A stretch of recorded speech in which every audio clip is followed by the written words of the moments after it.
અભિનંદન તમને આ નવી ફિલ્મ જલસો. હજી કાલ રાત્રે જ મેં તમારો ઇન્ટરવ્યુ લીધો. કઈ ફિલ્મ હતી? જલેબી રોક્સ. ભૂલી ગયા?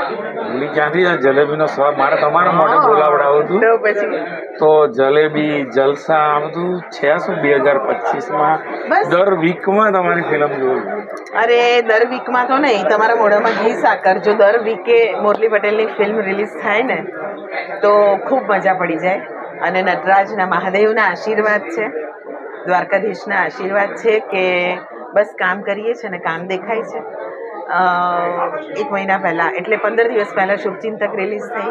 કાલે જલેબી રોક્સનું શું કહેવાય પ્રમોશનલ ઇવેન્ટ હતી. અત્યારે જલસો ચાલી રહી છે. આ 13મી રથયાત્રામાં ત્રીજું એટલે સડન મહિનાની ચોથી ફિલ્મ થઈ. વાંધો નહીં, મને બોલાવતા રહે.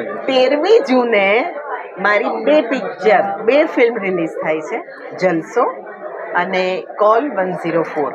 બંનેના જોનર જુદા છે અને જલસો ખરા અર્થમાં ફેમિલી જલસો છે. એના પોસ્ટર પર તમે જોયું હશે કે ફેમિલી ઇન્વિટેશન લખ્યું છે, બરાબર?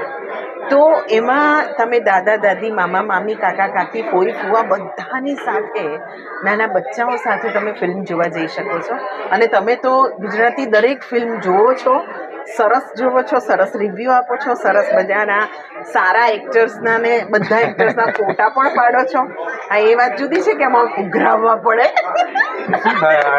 પણ તમે બહુ જ સરસ કામ કરો છો આ જાહેર મંચ પર. Thank you so much Jayeshbhai. Jayeshbhai બહુ જ સરસ કામ કરે છે. બધા જ એક્ટરના એટલા પ્રેમથી ફોટા પાડે ને પ્રેમથી મોકલાવે છે. હવે મારા કરતા નાના હોવા છતાં હું મોટા બેન કહું છું. અરે વાહ, હું તો બહુ, એટલે આમ તો મોટી ખરી ને. ના જલસોનો આ મેળાવડો છે એવો જ અમારા ફેમિલીનો મેળાવડો છે. એક ફેમિલી એક છે ને વડલા જેવું હોય છે. એક આધાર હોય, સૌથી મોટા વડીલ હોય અને એની નીચે એ વડલાની છાંયડાની નીચે નાના મોટા સારા ખોટા તમામ ઉછરી જતા હોય છે. કુટુંબને કોઈ આવરી લેવા કરતાં એ ભૂલને સુધારીને એને સમજાવીને ફરીથી એની જિંદગી કેવી રીતે પાટા ઉપર ચડે એવું એ જોઈન્ટ ફેમિલીની વાત છે. જ્યારે અત્યારનો સમય ન્યુક્લિયર ફેમિલીનો છે, બધા એકલ પેટા થઈ ગયા છે, એકલા રહેવામાં માને છે, એમાં જ સ્ટ્રેસ વધે છે. ટૂંકમાં હમ સાથ સાથ હે જેવી ફિલ્મનો ગુજરાતી જલસો આજે સાંજે આપણા બધાને જોવા જવાનો છે. ખૂબ અભિનંદન.